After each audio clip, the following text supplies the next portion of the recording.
what does resonance really mean? What does resonant relationships mean? Well, it's not a random word. It's actually been studied. And resonant relationships is made up of three things. It is made up of shared vision, shared compassion, and shared energy. At the highest levels of leadership, success can feel strangely isolating. Conscious collaboration in a world built for competition explores why visionary leaders often feel alone and how peer resonance may be the missing force behind lasting impact. Welcome to Streams to Impact, brought to you by Steed Talker Capital. I'm your host, Dr. Allen. There comes a moment in the life of many high-capacity leaders when achievement no longer feels expansive, it feels isolating. The titles are earned, the influence is real, yet the inner circle quietly disappears. You're surrounded by people, but rarely met in the deeper work of vision, responsibility, and consequences. Today's conversation explores a truth many leaders sense, but rarely name. We live in systems built for competition, yet the most enduring change emerges through conscious collaboration. Not networking, not alliances of convenience, but resonance. Being seen, leadership that no longer has to be carried alone. Before we begin, I want to invite you into Beyond the Paycheck, the Financial Clarity Compass, a mini instructional masterclass I created for high-achieving professionals who want their money to work with the same intelligence and intention they bring to their lives. This private educational experience is my gift to you, and you can claim it at www.go.steedtalker.com/beyond-paycheck.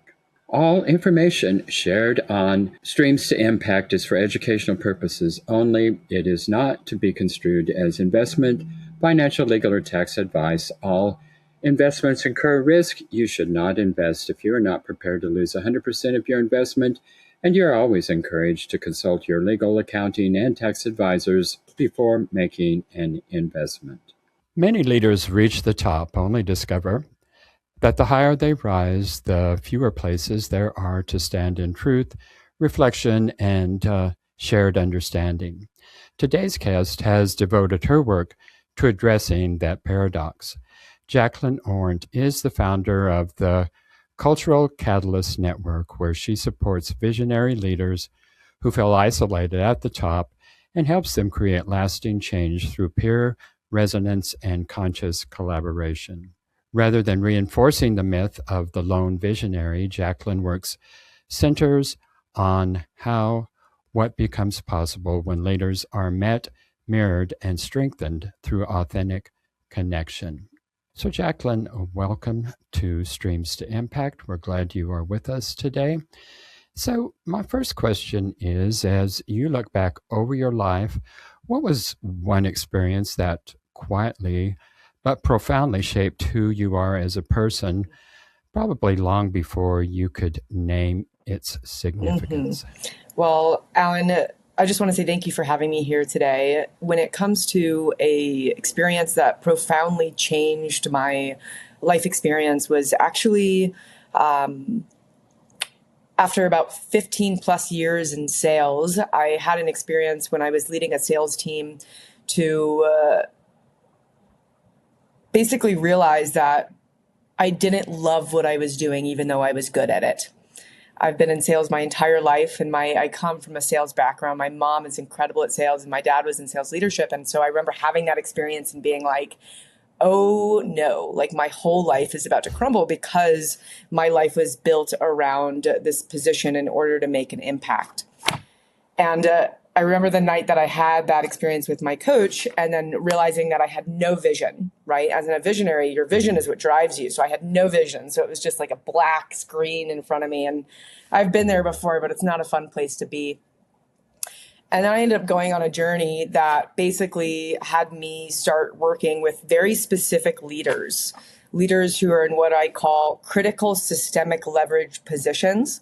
I got that term from Dr. David Hawkins, who basically leaders are in a position to make the greatest amount of impact just because of the sheer influence that they have in their position.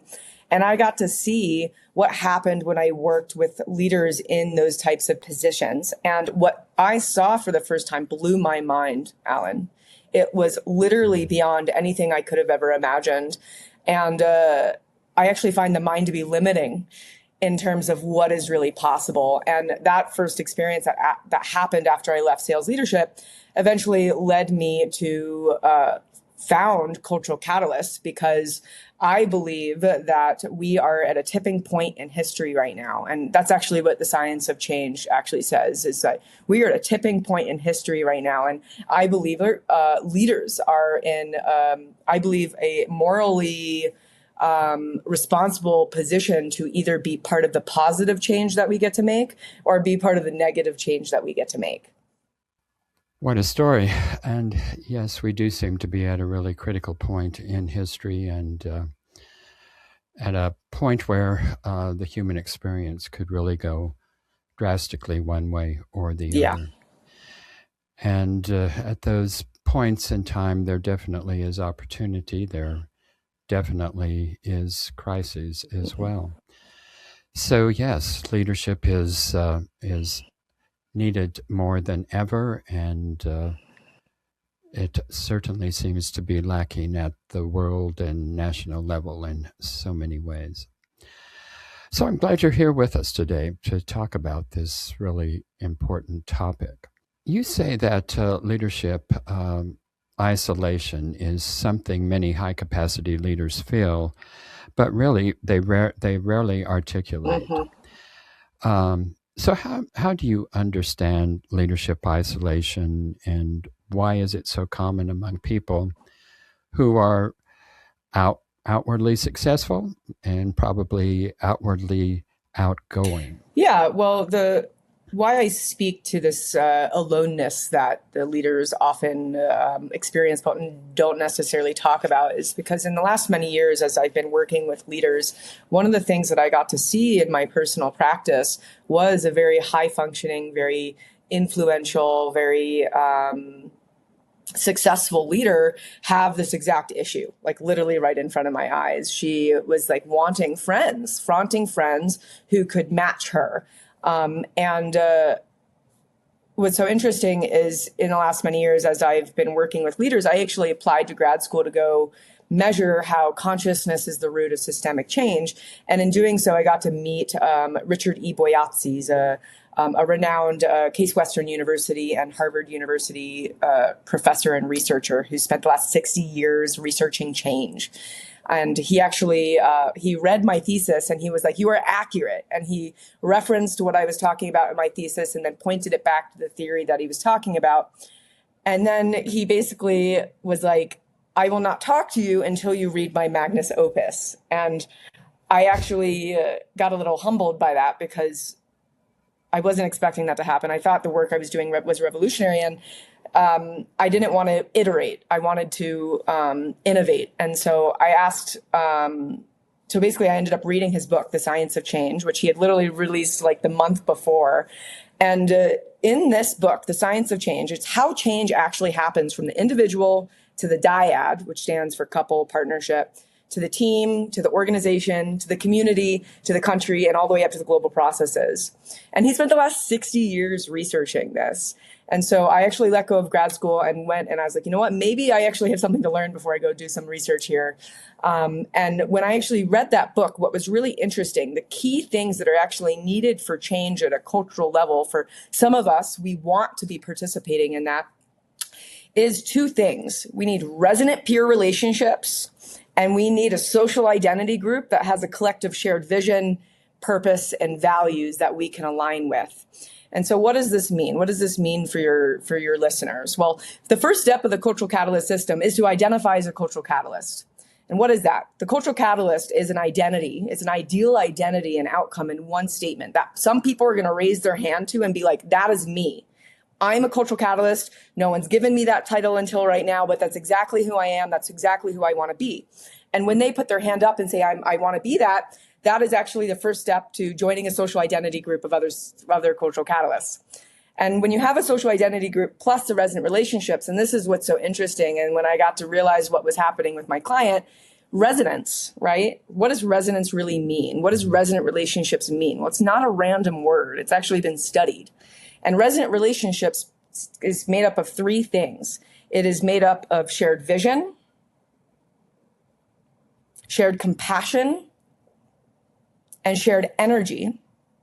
And what was most interesting for me with my client that I was working with and the high-level leaders I was working with, one of the things I was seeing was that they're surrounded by mentees, contractors, and employees, but they are not really surrounded by people with their same level of competence.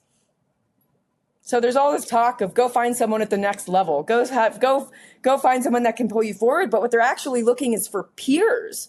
And what the science is telling us is these peers that have the shared vision of in our case, being a cultural catalyst, having the shared compassion of having a similar level of competence, challenges, things that they can be compassionate towards each other. And the shared energy is actually shared activation. So the shared activation that happens between humans is actually what creates the fuel for the change process to keep going. Because when it comes to creating a new sustained desired change, sustainability and creating a desirable change is literally against what our body and our nervous system has been programmed to do.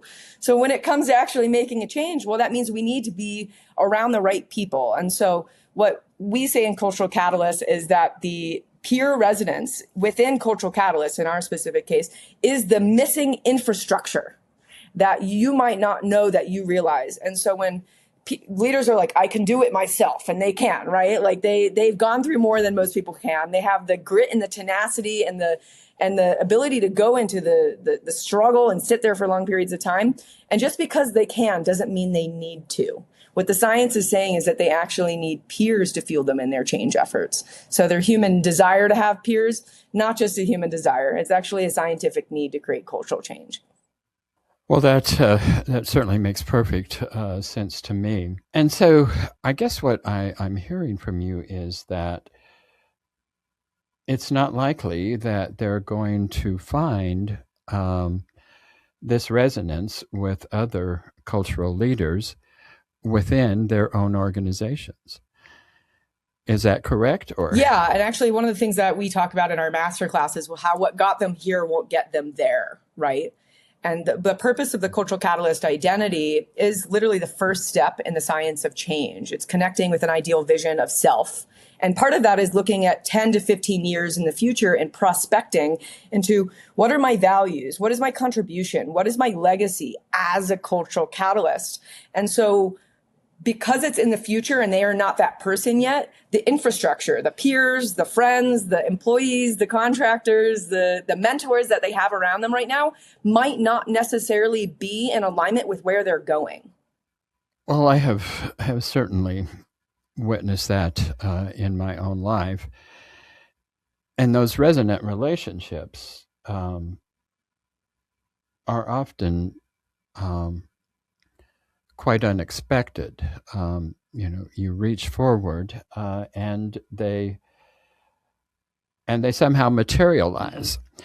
Have you, in your work, have you been able to systematize that so that it's not just a happenstance? Yeah, exactly. And that is the challenge that we're having right now with the clients that I work with. It's a happenstance where they meet other cultural catalysts right now. It's a happenstance when they meet peers that turn them on and give them the energy to continue to go. And it's a happenstance that they are actually surrounded by people who can really meet them as people and not just leaders or people with a lot of money, right?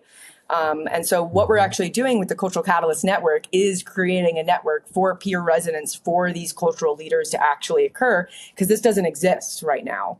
Right now, there's masterminds and peer networks for business, and there's peer networks for, spiritual development, but there's not an integration of both scaling cultural impact, desiring to make a cultural change, and the actual personal development that's needed to integrate the three of those. So as from our perspective, we're creating that right now, actually, because it doesn't exist. And we believe that we are part of the solution in helping our culture actually tip into a positive tipping point right now. Yeah. Well, what fundamentally shifts when leaders are met by equals rather than positioned as students or clients or as even the leader of the team? Well, that's important. So what happens there? they're met by true resonance. Well, this is actually interesting. So one of the principles of ICT, the intentional change theory, and we actually got to see this in the last, I just got back from a long-term immersion with a client. So I'll use this as a specific example. And what happens when she's actually around resonant peers? So for example, we were sitting on the couch in her living room overlooking a pond. She's got about 40 acres an hour outside of Austin. And she was talking about her desire for friends. And I look at her and I was like, it's actually a neurological and physiological need that you have a desire for peers. And she was like, what are you talking about? And I was like, when you are met by the correct people, what happens is your body goes into parasympathetic response, which means rest and digest. The neural networks in your brain actually shift from problem solving and being really narrow-minded to open-minded and collaborative. And then on top of that, and what that creates is something called emotional and social contagion. So I looked at her and I was like, the science is literally telling you that your desire for peers is a neurological and physiological need. As soon as I said that, she relaxed. And then she was like, oh, so the peers are actually meant to fuel my personal evolution and my cultural contribution. And I said, yes, that is exactly what they're here for. And so that was a specific moment of her realizing that this human desire for peers was like needed and not just a desire, right? And then when you actually see what happens when they're around each other, there's an actual physiological shift in their body and the way that they think. Literally in front of you. So for example, I got to see this client with peers right in front of me. And what was so cool to watch with them was that she got all energized. And then there were all these ideas that came to fruition. And then on top of that, there was resource sharing between the two of them. And then there was actual collaboration that was fostered between their two separate organizations. And so that right there is a specific example of what happens when your body relaxes and the different neural network, it's called the task mode network, literally turns on for collaboration. And now there's excitement, right? Now there's peers, there's excitement, there's looking forward to keep working with them and so on and so forth. So that's what we're looking for, is that it's called PEA in the science of change. It stands for positive emotional attractor. And PEA is literally what Richard B. Boyatzis calls the fuel in a change effort. So imagine your peers actually it's like you going to a gas station and you actually getting filled up, like you're getting gas in the tank. Your peers are the gas in the tank to get you where you want to go. Yeah, I just couldn't agree more with everything that you are saying. And it seems to me like it really happens it can happen at multiple levels. You don't necessarily have to be at the top of your leadership chain. As leaders, we often are not at the top of that leadership chain. But I also suspect that there are a good number of people who are leaders unaware, and they find themselves in new and different and strange situations, and they emerge as the leaders. Have you noticed that? Well, one of the things the science of change does talk about is that the way to create like systemic level change cannot just happen from the top, right? It actually has to happen at multiple different levels of the system. So when you look at that specifically, there is a need for that resonance to occur across different aspects of the chain. The only thing is not everyone necessarily identifies themselves as a leader. And I'll give an example. This past week, I was working with someone and helping him embody some of the leadership codes that I've gained in my own leadership journey. And he still doesn't view himself as a leader, right? And that's okay. He doesn't have to view himself as a leader. We can still lead by example and share with others what it is that we are doing. And for some, what happens is if we want to be like someone, So if someone wants to to be like me or to be like you, their mirror neurons will literally go off and they'll start actually mirroring exactly what we're doing. So that's why my first principle of leadership is always to lead by example. That way we can literally activate the other people around us to want to be like that, if that is so part of what's called their ideal vision for themselves. If leadership's not part of their ideal vision for themselves, they might not necessarily take on the feelings, the attitudes, the beliefs, and the habits to necessarily become a leader. Otherwise, that's something called the ought self. It's what you should do. It's what others expect you to do necessarily. And quite frankly, not everyone wants that level of responsibility. And that's okay. We don't necessarily need to do that. However, there are people who are genetically predispositioned to be leaders. And for them, it's like, well, there can be a lot of projection that comes with leadership. So there's an aspect of making sure that those people have the support that they need to really actualize their ideal vision of what it means to be able to make an impact and to be able to contribute at the level that they want to contribute. Even though it might not be called leadership, when you have them connect to that vision of their contribution, it might require that. However, they can call themselves that when they're ready to call themselves that. Yeah, and I think the positive emotional attraction, I think, is so powerful, and I think one reason people do not activate that is because we have been taught not to be authentic with our emotions. Have you looked at that? Yeah, it's funny. I was sitting down with a friend of mine who's a COO and a president of a bunch of parent companies, and I coach her CEO and founder. And one of the things that we actually got to work on was addressing that specific piece. And what happened was that there was the objective to be able to scale at a certain capacity within their organization. And I remember her saying, like, I have a certain standard for, the level of performance within the people of my organization. And I totally understood what she was saying, because in the science of scaling, you have to have higher standards for the people that are on your team in order to scale. And so when we actually went into what was going on, what was so beautiful to witness in her was that she actually needed to give herself permission not to change. She needed to give herself permission not to scale. She needed to give herself permission to not basically. She just needed to give herself permission not to change. That was the biggest one. And we actually did this on Facebook Live. And once she gave herself permission not to change, then she was like, okay, now I actually have the ability to change if I want to. And I do want to change, but there was resistance to change. And you have to understand that's the biggest challenge that we have as human beings, is we are inherently resistant to change, depending on the culture that we grew up in.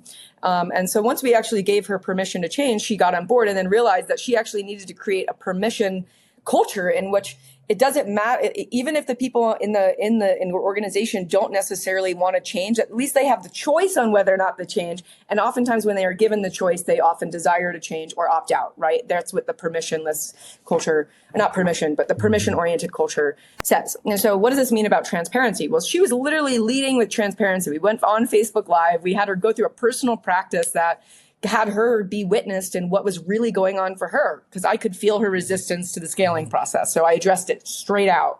And one of the things that she and I talked about is transparency is the way of the future. And that's not disclosing everything, but that is disclosing what is needed to disclose so that we can actually let go and we can grow to the next level of evolution. If we're not talking about what's really going on, there might be some unconscious or resistance or things that are in the way from us actually getting into alignment with each other. And I know, for example, with my own family, I'm in the process of creating a culture of transparency in my family. And when we go into family therapy together, I go in and I have the hard conversations with them, even when it's like standing in the fire for me. Like, I'm willing to go stand in the fire of transparency. And what's happening within my family unit is that people are starting to actually tell each other what's going on right now. People aren't holding back what's happening for them anymore.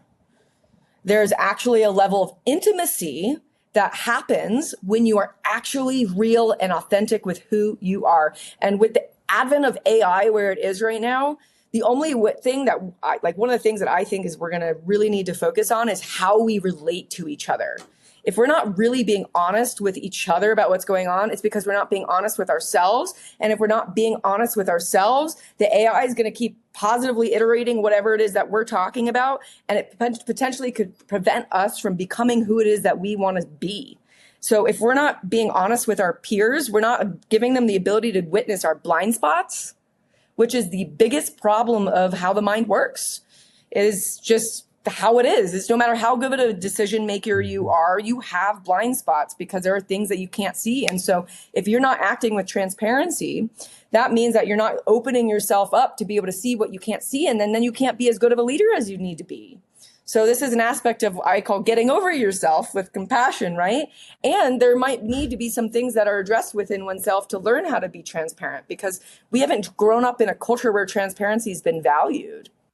That is for sure. And yes, denial is a real thing. And of course, like you just said, we can't see what we can't see. We can't know what we don't know. And the only way to open those doors, from my experience, is through that channel of transparency.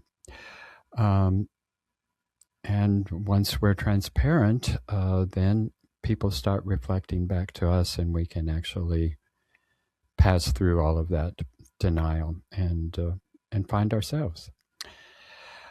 Well, out of everything we've touched on, what do you think most leaders understand, or I mean, what do most leaders misunderstand about why they still feel unfulfilled even when they're essentially doing everything right?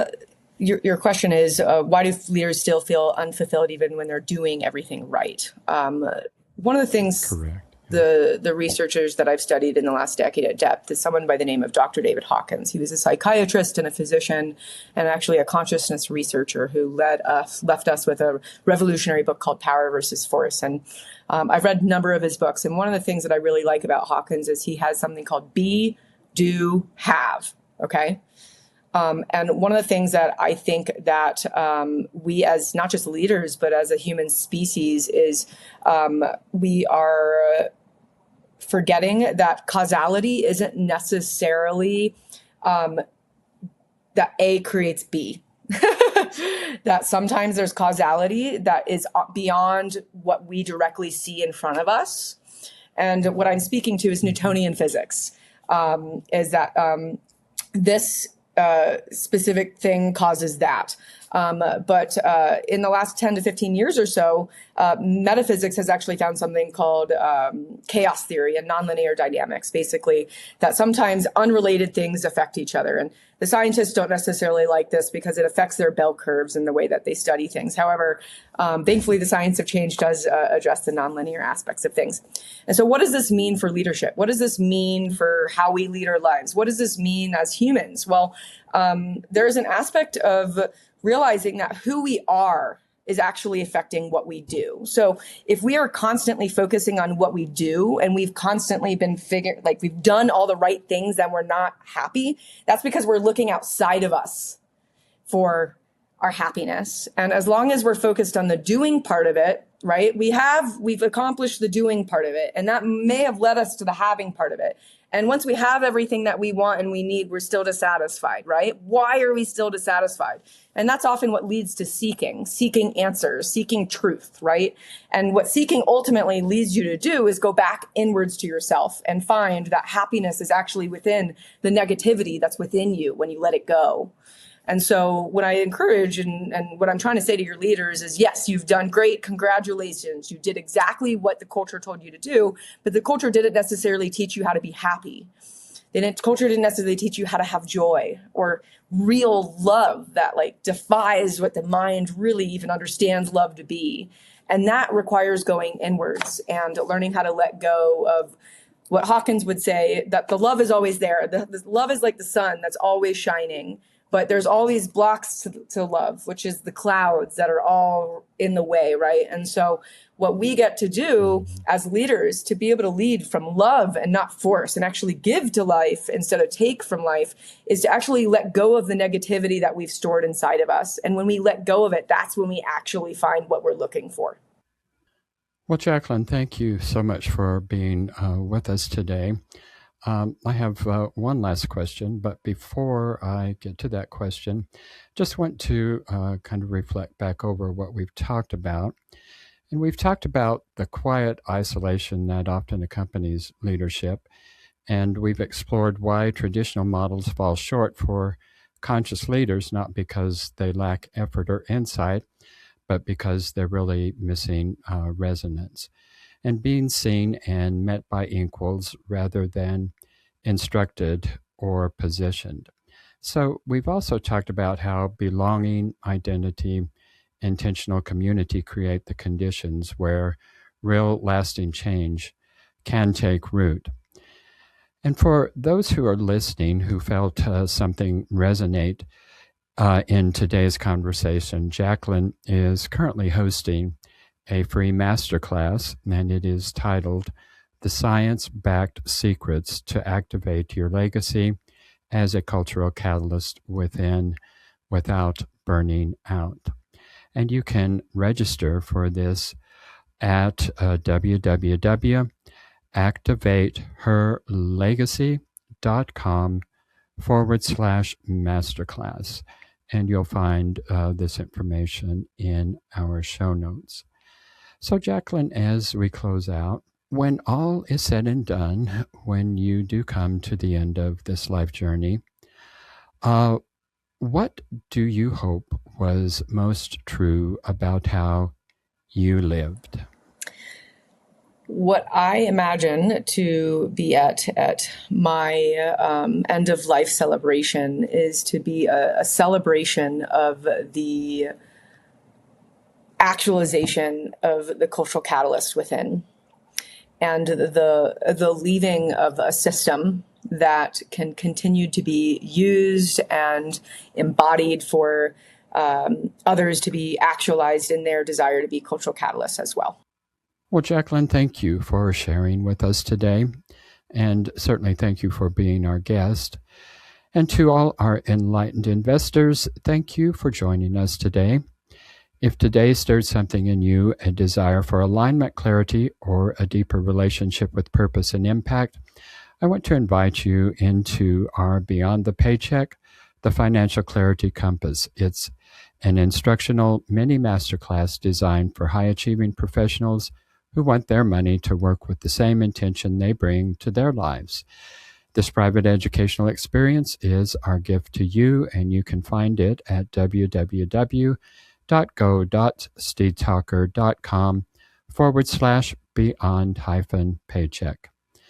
Until next time, stay grounded, stay conscious, and keep creating impact that truly matters. Thank you for tuning into Streams to Impact, brought to you by Steed Talker Capital, a company empowering passionate professionals like you to develop multiple streams of passive income built on solid passive real estate investments. As a significant part of our endeavors to make a cosmic and meaningful impact for this world, Steed Talker Capital contributes significant portions of our profits to activities and organizations committed to better understanding the equine. These endeavors attempt to enhance the treatment of horses worldwide. Steed Talker Capital, working for a world where all creatures great and small flourish abundantly.